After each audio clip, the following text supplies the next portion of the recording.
Okay, last mistake is not collecting and sending all the condo docs. I go over this all the time. We talk about it in the regular training, in the addendum training, but this has to do with condo rider.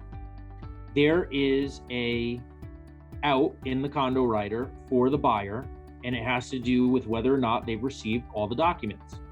So section 5B of the condo rider says that the agreement is voidable by the buyer. They could just void the contract based on this section. How can they void it? Within 3 days of executing this agreement, okay, excluding Saturday, Sunday, and legal holidays. That's the first way they can void the contract. The second way is, and receipt by buyer of a current copy of the Declaration of Condominium, the Articles of Incorporation, the bylaws and rules of the association, a copy of the most recent year-end financial information, and the frequently asked questions and answers document. If so requested in writing, any purported waiver of these voidability rights shall be of no effect. The buyer can't just waive this either. They have to get these documents. The buyer can extend the time for closing for a period of not more than 3 days after the buyer receives all of these documents. So once they receive all of these documents, they can actually extend the closing date. So if you don't get these documents to them until the closing date, the buyer can extend the contract. The last line here says the buyer's right to void this agreement shall terminate at closing. So if they never get these documents, they could just void the contract. Or within 3 days of receiving these documents, they can void the contract. The frequently asked questions and answers document is the big one. Most associations do not have this document. So if you have a listing and you're in a condo, you need to make sure that you have all of these documents. Sometimes people give you the budget and not the most recent year-end financial information. That's not what the contract says you need to give them. You need to have the financial statement from the last year. The frequently asked questions and answers document needs to be updated every single year. And these are a statutory provision. It says it in the condo statute for Florida. I think it's 718. And this is all specifically listed in there. And it says any contract that's entered into for a condo has to have this section in there, which is why this section's in the contract. These are the questions that have to be on the frequently asked questions and answers document. Down here is a link to a form that can be filled out by a property manager in case you don't have the frequently asked questions and answers document. It's not hard for them to fill it out. This information is not the same information that would be on an estoppel, although some of it is. And the reason why it has to be updated every year is because things like litigation can spring up over time. Realistically, the association should be updating it whenever one of the answers to these questions change, but the statute says they just have to update it every year. Special assessments and prorations. The first page of the condo rider has fees, assessments, prorations, and litigation. And then 3A talks about the regular assessments. This section is not talking about special assessments, although you could put an assessment here because it's talking about, if there's more than one association assessment, although that's not really what this is for.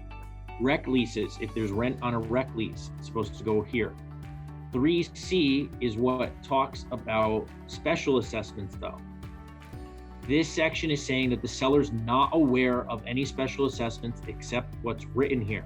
So if there is a special assessment, you have to write it here. It's not enough to write it on the additional terms of the contract.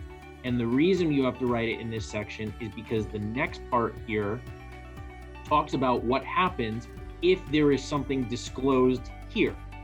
So if there's nothing disclosed above, meaning there's nothing written here, then these boxes that are checked off for buyer and seller don't mean anything.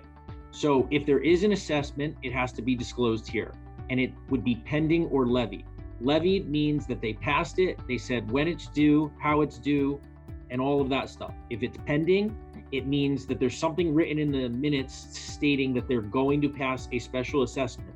It may be finite as to the dollar amount, it may be not, but over the last 12 months, they've discussed something in the minutes talking about a special assessment. Hearsay by the board saying, yeah, we're gonna pass a special assessment in the future. It's been meaning to be done for so long and this and that. If it has not been discussed in the minutes and noticed to the community, then that's just gossip.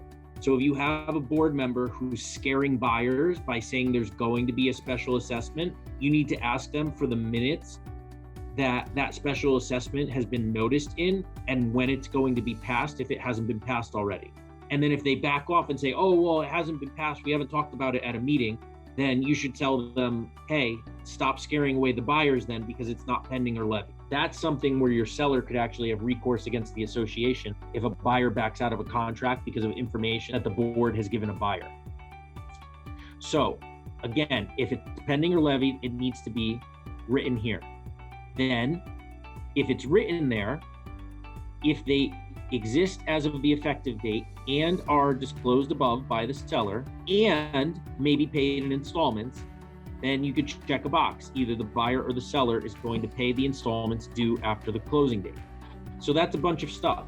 If the special assessment that has been passed can be paid over time and the association allows the buyer to assume it, and it's disclosed, and you check this box, then and only then will the buyer be able to pay for it after closing. If the special assessment is passed and it says that it is due and payable upon transfer of the unit, then the seller still has to pay for it because none of the assessments are due and payable after the closing date. So if you have a seller and you know that there's going to be a special assessment and they know, and there's going to be a board meeting about it, it would be very beneficial for that owner to go to the board meeting and say, hey, I'm going to be selling my unit. I want to make sure that this assessment can be assumable by a buyer, because a lot of times they put in there that it has to be paid upon transfer, and then that's locking in every unit owner there to have to pay the special assessment when they close.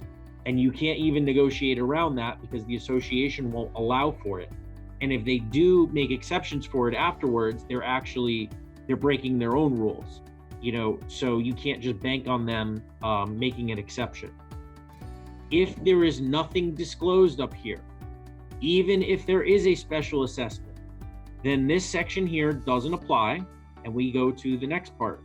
If special assessments levied or pending exist as of the effective date and have not been disclosed above by the seller, then the seller has to pay those assessments in full at closing. So if we know there's a special assessment, you have to write it here. If you don't, the seller has to pay for it. If you do write it there, sometimes the seller may still have to pay for it. It just depends. Part 4 on here. If after the effective date, the association imposes a special assessment, which was not pending as of the effective date, then the seller will pay the amounts due before the closing date and the buyer will pay the amounts due after the closing date, unless the association passes something that says the seller has to pay for it on transfer. So if it's something that's assumable and it was passed after the effective date and it wasn't in the minutes prior to the effective date, then this section applies. And the 3 sections above don't actually even apply anymore. So this section has a ton of information in it. And if you have any wind of an assessment and you have the listing, you may want to discuss it with me before going under contract to make sure the seller is fully aware of what's going on, and also the buyer too, because we don't want to get to closing and then the buyer thinks that the seller has to pay all the special assessments, but really they're assuming a special assessment. So if you have any inkling of a special assessment, let's discuss it and make sure that everybody understands what is being filled out on the contract and that we're on the same page.